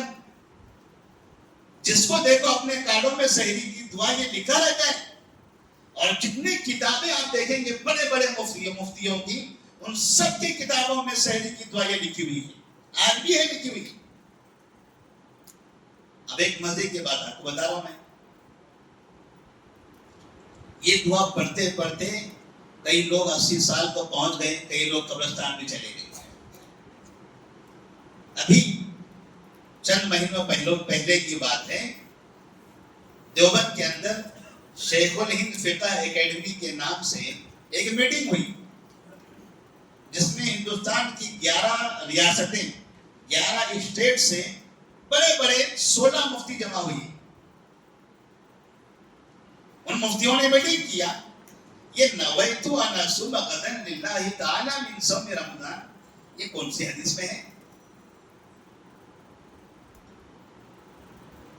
سب پریشان ہیں آپس میں، پڑھتے سب ہیں، پڑھاتے سب ہیں. انہوں نے سب کو پڑھایا، اپنے مدرسوں میں پڑھایا، اپنی مسجدوں کے اندر پڑھایا. پڑھاتے پڑھاتے یہ بوڑھے ہو گئے، مفتی بن گئے. لیکن جب پوچھا گیا حدیث میں کون سی ہے، کون سی کتاب میں ہے؟ یہ ساری حدیث کتابیں تو ہمارے پاس پرنٹ ہوتی ہے. مطلب ہمارے پاس جتنی کتابیں پرنٹ ہو رہی ہیں، بخاری، مسلم، ابو داؤد، ترمذی، موطا، سب کون سی کتاب میں ہے یہ حدیث، یہ دعا؟ سب کو چکر آنے لگا. آخر یہ کہاں سے کتاب لائیں؟ تو ایک جواب آیا سب کی طرف سے، دنیا میں ایسی کوئی بھی حدیث کی کتاب نہیں ہے جہاں یہ دعا لکھی. دیکھیے کتنی بڑی امانت میں خیانت سینکڑوں سال تک لوگ کرتے ہوئے آئے، جنہیں ہم سمجھتے ہیں نا یہ بڑی بڑی سفید پگڑی والے، لمبے چبے کبے والے، جب جمع ہوتے ہیں تو 10 لاکھ لوگ جمع ہوتے ہیں، 5 لاکھ جمع ہوتے ہیں، بھیڑ آتی ہے. یہ وہ لوگوں کے کارنامے ہیں. جب یہ بیٹھے ہیں دماغ شانت لے کر پوچھ رہے ہیں آپس میں کون سی حدیث میں ہے. کیونکہ آج کل ایک فرقہ نکلا ہوا ہے جس کے بارے میں کہتے ہیں انگریزوں سے آیا ہوا ہے. وہ پوچھتا ہے حدیث کہاں ہے بتاؤ، حدیث کہاں ہے بتاؤ، دلیل کہاں ہے بتاؤ. وہ ہمارے پیچھے پڑا ہوا ہے، کہاں ہے حدیث؟ کسی مفتی کو جواب نہیں ملا. اور پھر میرے پاس وہ اخبار کی تصویر بھی ہے جو اخبار والے نے ان کا وہ فتویٰ، ان کی میٹنگ کی تفصیل لکھا ہے. باقاعدہ اس میں لکھا ہے کہ اب ہم تمام مفتیان کرام ہندوستان، پاکستان، بنگلہ دیش کے تمام مدارس کو، تمام مساجد کو، تمام علماء کو، تمام جمعیتوں کو اس بات کا حکم دیتے ہیں کہ نویت ان اصوم غدا پڑھنا چھوڑ دو. اس کا کوئی ثبوت نہیں ہے، نہ یہ دعا پڑھنا ہے، نہ لکھنا ہے، نہ نشر کرنا ہے. یہ بات جب علماء حدیث ان سے کہتے تھے تو کہتے تھے تم انگریز ہو، تم انگریز ہو، ساری باتوں کا انکار کرتے رہتے ہو. کہتے ہیں دیر آیت درست آیت. علماء حدیث نے حق کی آواز گرچہ اپنی مختصر جگہوں سے بلند کی ہے، لیکن اللہ تبارک و تعالیٰ نے اس کے اندر وہ قوت پیدا فرمائی ہے. یہ لاکھوں کروڑوں جو اپنے آپ کو بتاتے ہیں کہ دنیا میں سب سے بڑی تعداد ہمارے مسلک کی ہے، آج انہیں شرمندگی ہونے لگی ہے کہ ہمارے بزرگوں نے 200 سال 300 سال تک جو دعا ہمارے بچپن سے ہم کو پڑھائی تھی، آج پتا چل رہا ہے وہ دنیا میں کہیں بھی نہیں ہے. یہ دھوکہ ہے یا نہیں ہے؟ اتنے علماء پڑھتے ہیں، اتنے علماء پڑھاتے ہیں، پھر جو کوئی اس کے بارے میں نہیں بولتا تھا. سب لکھتے تھے، سب پڑھاتے تھے مسجد میں، مدرسوں میں، اور پھر آپ جا کے کہہ رہے ہیں کہ کہیں پر بھی نہیں ہے. یہ قوم کے ساتھ غداری ہے کہ نہیں ہے؟ قوم کی تربیت میں کوتاہی ہے یا نہیں ہے؟ اس لیے کہتے ہیں ترکت فیکم امرین. آپ کے پاس یہ 2 کتابیں ہیں، یہ 2 کتابیں کبھی تبدیل نہیں ہوگی، کبھی ختم نہیں ہوگی. آپ ختم ہو جاؤ گی، کتابیں جہاں ہمارے جائیں گی، اس میں تبدیلیاں نہیں آئے گی. آپ اسے پڑھتے رہو، دنیا کی کوئی قوم آپ پر غالب نہیں آ سکتی، کہیں آپ کو شرمندگی اٹھانی نہیں پڑے گی. اور آگے کا آخری مسئلہ، اسی سورۃ البقرہ سے وقت کافی زیادہ ہو گیا ہے، تو تحویل قبلہ کے اندر اللہ تبارک و تعالیٰ نے جو پیغام دیا تھا صحابہ رضی اللہ تعالیٰ عنہ کو، جیسے حکم آیا صحابہ نے فوراً عمل کیا، جس حالت میں آیا اسی حالت میں عمل کیا. پھر اللہ نے آگے انہیں بتایا کہ اصل یہ قبلہ ادھر یا ادھر، آپ منہ کدھر بھی کرو، عبادت تو اللہ ہی کی کرنے ہو نا. اینما تولوا فثم وجہ اللہ، آپ جدھر بھی منہ کرو. مسئلہ وہ نہیں ہے، مسئلہ یہ ہے کہ ہم آپ کو آزمانا چاہتے تھے کہ اتنے دنوں تک آپ بیت المقدس کی طرف منہ کر کے نماز پڑھتے ہوئے آئے، اب اچانک ہم آپ کی قبلے کو تبدیل کر رہے ہیں، آپ مانتے ہو کہ نہیں مانتے؟ یہ مسئلہ تھا. حکم پر آپ عمل کرتے ہو فوری، یا پھر سوچتے ہو ادھر کیا تو کیا ہوا تھا، یہاں بھی تو داؤد علیہ السلام تھے، یہاں بھی تو سلیمان علیہ السلام تھے، یہ بھی تو نبیوں کی جگہ تھی، نبی یہاں جا کر تو نبیوں کو نماز پڑھا کر آئے تھے، یہیں سے معراج بھی ہوئی تھی، کتنی اچھی جگہ ہے، یہ کر لیتے ہیں، کیا مسئلہ ہے بدلنے کا؟ نہیں، اللہ نے کہا آپ مانتے ہو یا نہیں مانتے؟ مانتے. اس لیے اللہ تبارک و تعالیٰ نے آگے بتایا لیس البر ان تولوا وجوہکم قبل المشرق والمغرب ولكن البر من آمن بالله واليوم الآخر والملائكة والكتاب والنبيين وآتى المال على حبه ذوي القربى واليتامى والمساكين وابن السبيل والسائلين وفي الرقاب وأقام الصلاة وآتى الزكاة والموفون بعهدهم إذا عاهدوا والصابرين في البأساء والضراء حين البأس اولئک الذین صدقوا واولئک هم المتقون. اللہ نے بتایا قبلے کی تبدیلی یہ کوئی بڑا مسئلہ نہیں ہے، اس میں صرف آپ کے لیے امتحان تھا. اب یہاں یہ سمجھ میں آ گیا اصل جو آپ کو فرما برداری کرنی ہے وہ عبادات میں، وہ معاملات میں، وہ اخلاقیات میں. قرآن کی اس آیت سورہ بقرہ کی اس آیت میں جو 177 ہے، اس میں اللہ تبارک و تعالیٰ نے ایمانیات کا ذکر کیا، ایمان بالغیب کا، اللہ پر ایمان، کتابوں پر ایمان، رسولوں پر ایمان، اور پھر نماز زکات اس کا ذکر کیا، پھر لوگوں پر مال خرچ کرنے کا ذکر کیا، غریبوں کو، مساکین کو، مسافرین کو اور رشتہ داروں پر ان پر خرچ کرنے کا ذکر کیا، اور پھر امانت داری اور وفاداری کا تذکرہ کیا. اصل امتحان آپ کا یہاں ہے، وہ تو آپ نے مان لیا، آپ وہ امتحان میں کامیاب ہو گئے، لیکن اصل جو نیکی ہے اب اس کے بعد وہ یہ ہے آپ کا ایمان محفوظ رہے، اچھے اخلاق والے آپ بنے، آپ کا کردار اچھا ہو، لوگوں کے ساتھ معاملات آپ کے اچھے ہوں. وقت کافی زیادہ ہو رہا ہے. آخری بات جو سورۃ البقرہ سے متعلق ہے کہ جب اللہ تبارک و تعالیٰ نے ابتدا میں بہت سی چیزیں عبادات کے بارے میں، معاملات کے بارے میں بتائی، روزوں کا ذکر آیا، حج کا ذکر آیا، اور اسی طرح سے درمیان میں قصاص کا ذکر آیا ہے، تو اس کے بعد اللہ تبارک و تعالیٰ نے ذکر کیا گھریلو مسائل کا۔ سورہ بقرہ میں آخر میں پھر آ کر اللہ تعالیٰ گھریلو مسائل کا تذکرہ فرماتا ہے، اور گھریلو مسائل میں خاص طور پر میاں بیوی کا تعلق، نکاح، طلاق، خلا، عدت، رضاعت، بچے کو دودھ پلانے کا معاملہ، یہ مسائل خاص طور پر سورہ بقرہ کے اندر موجود ہیں، جس کے بارے میں اللہ تبارک و تعالیٰ فرماتے ہیں الطلاق مرتان فإمساک بمعروف او تسریح بإحسان۔ آدم علیہ السلام کو تو یہ بتا دیا زمین پر اترنا ہے، زمین پر رہنا ہے، زمین کو آباد کرنا ہے، اور یہاں رہتے ہوئے اللہ تبارک و تعالیٰ کے نظام پر عمل کرنا ہے۔ جب یہاں رہو گے خاندان بڑھتا رہے گا، اور خاندان بڑھانے کا طریقہ کیا ہوتا ہے؟ میاں بیوی، یہ بنیاد ہے خاندان کے بڑھنے کا۔ آدم علیہ السلام اور حوا علیہ السلام دونوں میاں بیوی ہیں۔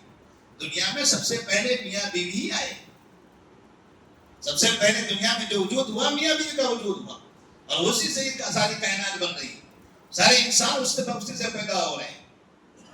اور یہ جو بنیاد ہے، اس بنیاد کے مسائل کا یہاں ذکر ہے۔ اس بنیاد کے اندر کبھی کبھار اختلافات ہوتے ہیں، لڑائیاں ہوتی ہیں، جھگڑے ہوتے ہیں۔ جو گھر کو آباد کرتے ہیں وہ گھر کو برباد بھی کرتے ہیں، یا کبھی ان کا گھر برباد بھی ہوتا ہے۔ تو گھر برباد نہ ہو اس کے لیے اللہ تبارک و تعالیٰ نے طلاق کا نظام بنایا ہے۔ اگر میاں بیوی کے آپس میں نہیں بنتی ہیں، کوئی بات نہیں، شوہر کو اجازت ہے بیوی کو طلاق دے دے اچھے طریقے سے، بھائی ہمارا آپ کا نہیں جم رہا ہے، براہ مہربانی آپ ہماری زندگی سے الگ رہیے، احترام کے ساتھ، عزت کے ساتھ۔ یا بیوی کو لگ رہا ہے کہ شوہر کے ساتھ ہمارا جمنا مشکل ہے، بیوی کہے کہ آپ ہمیں چھوڑ دیجیے، ہم آپ کے ساتھ نہیں رہنا چاہتے ہیں۔ دنیا کے اندر رشتے بہت ہیں، ایک باپ بیٹے کو نہیں بول سکتا ہے ایسا، بیٹا باپ کو نہیں بول سکتا ہے کہ آپ چھوڑ دیجیے، ہم کسی اور کو باپ بنا لیتے ہیں، کسی اور کو بیٹا بنا لیتے ہیں۔ لیکن میاں بھی کہہ سکتے ہیں ایک دوسرے کو۔ تو اللہ نے اسی کے لیے نظام بنایا، انہی کے لیے، جن کے لیے ممکن ہے انہی کے لیے، جن کے لیے ممکن نہیں ہے ان کے پاس طلاق کا مسئلہ نہیں ہے۔ بیٹا بیٹی میں، ماں اور بیٹوں میں طلاق کا مسئلہ ہے نہیں ہے، میاں بیوی کے درمیان ہے۔ جو رشتہ ہم نے خود بنایا ہوا ہے اس رشتے کو ہم خود سے الگ بھی کر سکتے ہیں۔ لیکن یہ جو مسئلہ ہے رشتہ ختم کرنے کا، رشتے ہوتے بھی ہیں اور ہوتے وقت میں بڑی خوشیاں ہوتی ہیں، لیکن جب یہ رشتے ٹوٹتے ہیں تو بڑی بربادیاں آتی ہیں، بہت سے مسائل پیدا ہوتے ہیں، اور خاص طور پر آج کل طلاق کے جو مسائل ہیں یہ مسائل مسلم معاشرے کے لیے درد سر۔ اللہ نے ایک نظام بنایا، آپ نے ایجاب اور قبول کے ذریعے نکاح کیا ہے، جب آپ کو یہ رشتہ ختم کرنا ہے تو الطلاق مرتان فإمساک بمعروف او تسریح بإحسان، چھوڑنا بھی ہے تو آپ کو ایک طلاق دینا ہے، پھر عدت تک انتظار کرنا ہے، پھر دوسری طلاق دینا ہے، پھر عدت تک انتظار کرنا ہے، پھر تیسری طلاق دینا ہے۔ ایک طلاق دینے کے بعد عدت مکمل ہونے تک انتظار کرو، خاموش رہو، بات چیت بند کر دو، تھوڑا سا خاموشی اختیار کر لو۔ ہو سکتا ہے جو مسائل بولنے سے، زیادہ ملنے سے ہو رہے تھے، کچھ دوریوں کی وجہ سے مسائل ختم ہو جائے، جھگڑا ختم ہو جائے، صلح ہو جائے آپس میں۔ ایک طلاق کے بعد 3 حیض کی عدت ہوتی ہے، 3 حیض تک بیوی وہ شوہر کی نکاح میں ہوتی ہے۔ اگر طلاق دے دیا اس نے وہ جب چاہے اسے رجوع کر سکتا ہے 3 حیض کے درمیان، صرف رجوع، یعنی کہہ دیا کہ چلو اب آج سے پھر دوبارہ ہم آپ کے ساتھ رہنا چاہتے ہیں، چاہے زبان سے کہیں چاہے اور کسی طریقے سے، جو بھی طریقہ ہو اس کے پاس بولنے کے لیے، منوانے کے لیے، ماننے کے لیے، وہ اس کی بیوی دوبارہ ہو جائے گی جیسے کہ ویسے۔ کسی کے پاس جانے کی، کسی کو بولنے کی کوئی ضرورت نہیں۔ پھر اگر پھر نہیں بن رہا ہے پھر طلاق دے دو، پھر اس کے بعد 3 حیض تک انتظار کرو۔ 3 حیض کا مطلب کم سے کم 3 مہینے ہوتے ہیں۔ 3 مہینے میں ہو سکتا ہے دونوں کو سمجھ میں آنے لگے کہ دیکھو عدت ختم ہو جائے گی، نکاح ختم ہو جائے گا، پھر بدنامی ہوگی، پھر مسائل ہوں گے، ماں باپ کا حال کیا ہوگا، خاندان کا حال کیا ہوگا، تو آدمی کچھ سوچے سمجھے اور پھر مل جائے، تو اس سے جو گھر ٹوٹنے والے تھے وہ دوبارہ جڑ جائیں گے، پھر سے اچھے رہ جائیں گے۔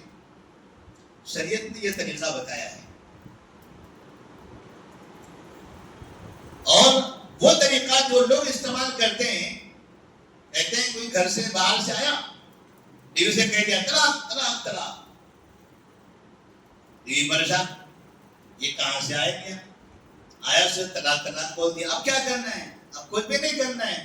بیوی نے جھولا اٹھایا، چلی گئی اپنی ماں کے پاس۔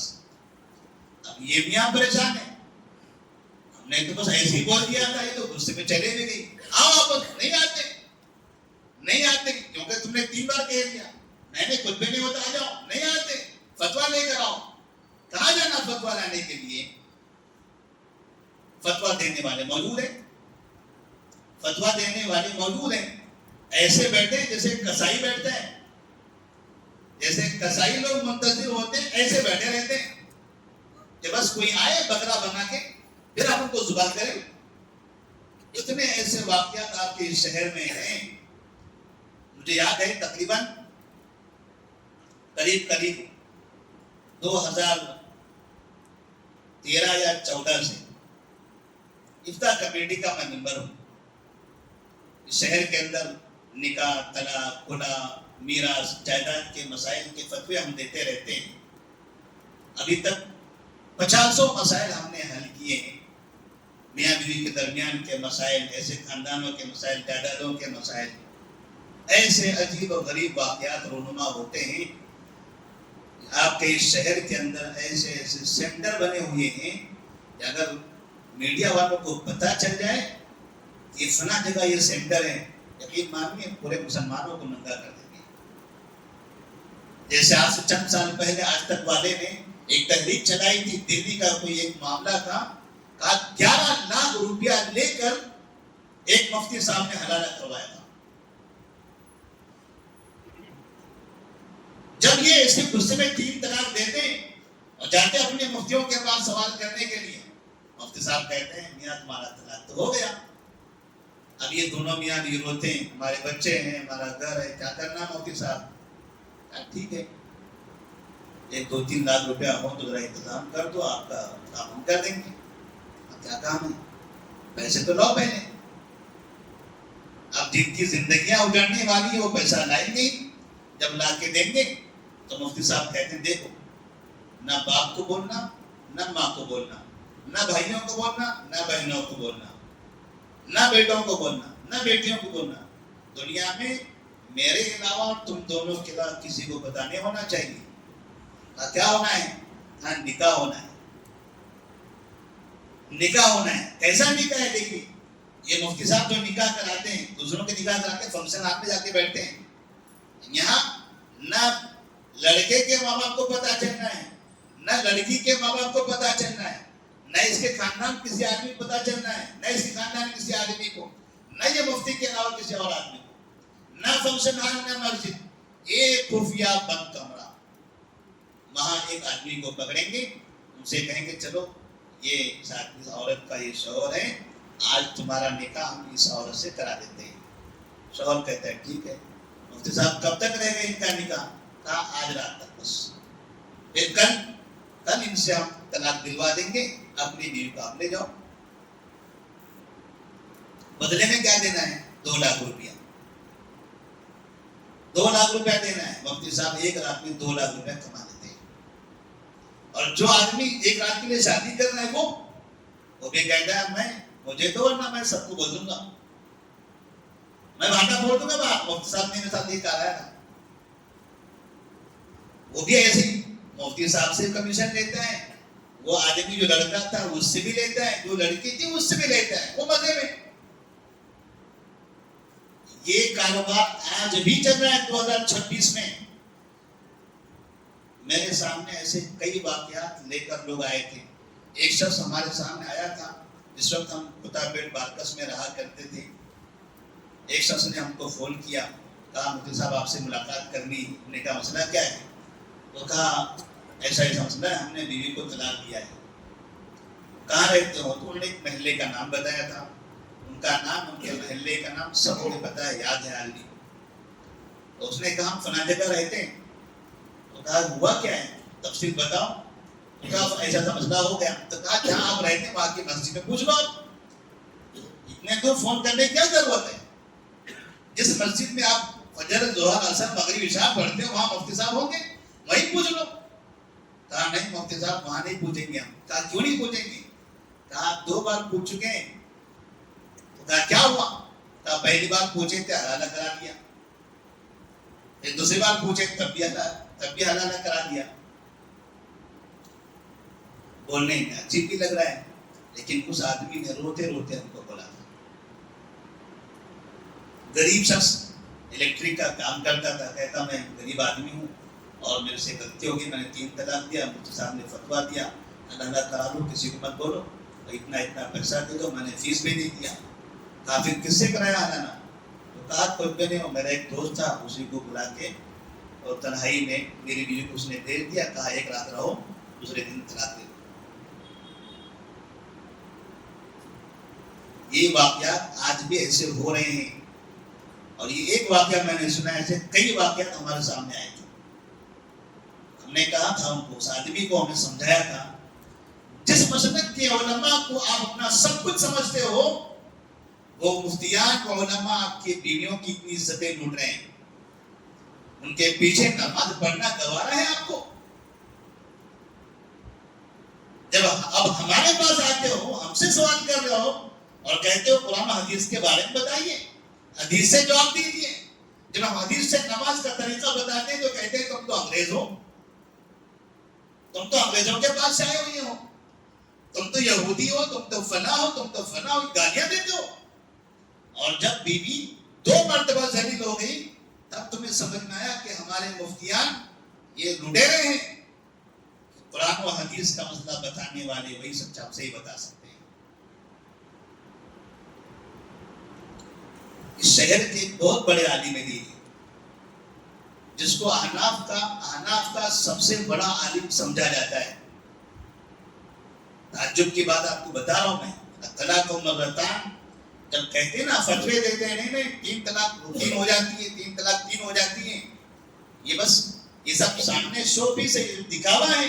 اس کے پیچھے جو گندے کھیل چلتے ہیں نا، اس کا عوام کو علم نہیں. جو اس معاملے میں الجھے ہوئے پھنسے ہوئے ہیں وہی لوگ جانتے ہیں. اس شہر کے سب سے بڑے عالم مانے جاتے ہیں. مسلم پرسنل لا بورڈ کے بڑے ذمہ دار بھی ہیں. ان کے سامنے شہر کے بڑے لیڈر کی بہنجی کا مسئلہ تھا. ہمارے سامنے مسئلہ آیا. ہم نے کہا آپ کو تو ان سے بڑے تعلقات ہیں، جائیے مفتی صاحب سے ان سے پوچھ لیجیے. کہا نہیں، انہوں نے تو زبانی بتا دیا مگر لکھ کر دینے تیار نہیں. کہا زبانی کیا بتایا تھا؟ کہا زبانی یہ بتایا تھا کہ 3 طلاق بھی 1 ہوتی ہے، 3 نہیں ہوتی. کہا ایسا بتایا انہوں نے؟ کہا ہاں. تو ہمارے لائبریری کے اندر بیٹھے تھے. ہم نے کہا دیکھو انہیں کی کتاب ہے یہ، انہوں نے حدیث کے خلاف کتنا لکھا ہوا ہے. 3 طلاق کو 1 مانتے ہیں، یہ تو زنا ہے.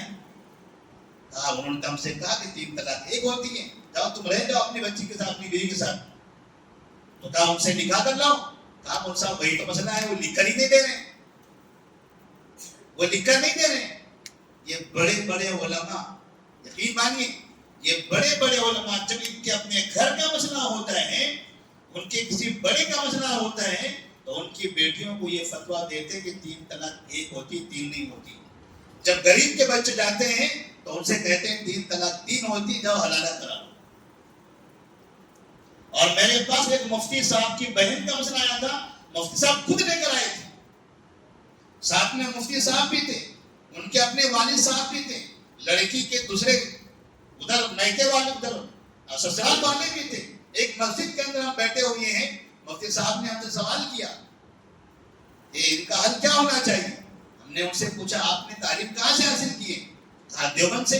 کہا کیا پڑھا ہے؟ کہا افتاء پڑھے. کہا مفتی صاحب نے پھر آپ ہی حل کر دیتے، میرے پاس کیوں آیا؟ کہا میں حدیث سے بولنا چاہتا ہوں، حدیث سے فتویٰ چاہیے ہم کو. مفتی صاحب ہیں ہمارے پاس ہے حدیث سے فتویٰ لینے کے لیے. اگر ان کی بہن کا مسئلہ نہ ہوتا، کسی اور کا ہوتا، تو یہ مفتی صاحب خود فتویٰ دے چکے ہوتے. دین کا ان لوگوں نے اتنا کبڑا بنا کے رکھا ہوا ہے، اتنا گندا استعمال کرتے ہیں، جھوٹ بولتے ہیں، جھوٹی حدیثیں گڑ کے بیان کرتے ہیں. ابھی کسی عالم نے کہا کہ رفع الیدین کیوں کرتے ہیں؟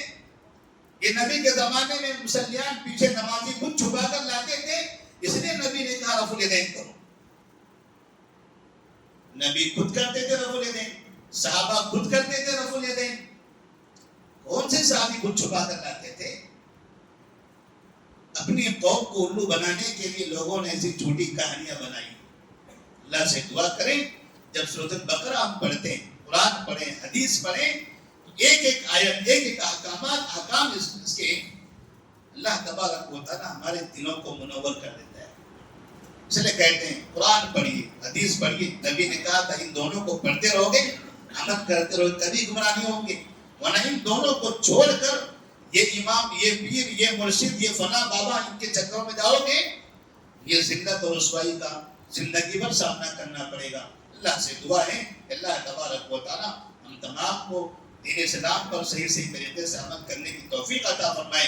کتاب و سنت کو پڑھنے، سمجھنے اور عمل کی توفیق دے. ادھر ادھر کے خرافات سے ہم سب کی حفاظت فرمائے. السلام علیکم ورحمۃ اللہ وبرکاتہ.